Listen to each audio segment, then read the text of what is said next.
Едноставно Холивуд да го режира ова не може да го направи. Е првиот коментар на поранешниот генерален секретар на владата Драги Рашковски по денешното одложување на почетокот на судскиот процес, во кој тој и уште 6 други се обвинети за незаконско местење на тендери и перење пари. Рашковски тврди дека доказите на обвинителството се незаконски собрани, а фактите се апсурдни. Обвинителството пак не ги коментира наводите на Рашковски, но уверува дека има доволно цврсти докази за да го увери судот дека обвинетите ја злоупотребиле службената положба и при тоа переле пари. Податоци и факти кои што се апсурдни не може да бидат, пак ќе ви кажам, 43 пораки во една секунда на документ на кој што со форензичка анализа е докажано дека е правен на компјутерот на обвинителката. Значи не е тоа податок извлечен од телефон, него е правен на компјутерот на обвинителката, таму стои на кој компјутер е правен.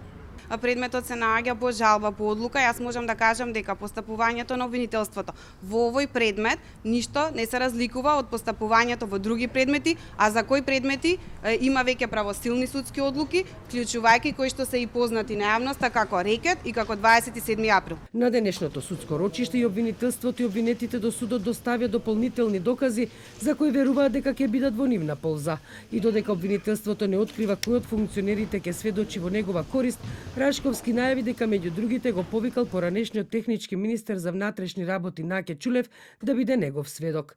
Рашковски денеска негираше дека го зголемил неговиот имот додека бил на функција, а имотот и парите што ги поседуваат неговите малолетни деца, секако што тврди тој, собрани од родендени, крштевки и мекици.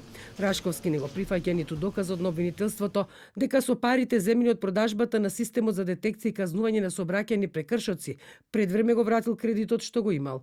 Тој тврди дека тоа се пари кои му биле рефундирани од владата, затоа што тој додека бил функционер при службени патувања трошил свои лични пари.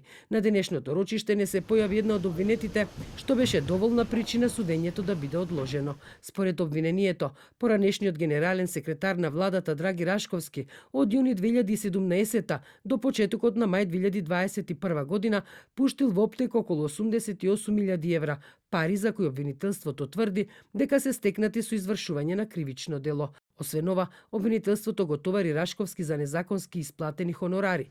Освен него, овој судски процес се води и за уште 6 други обвинети.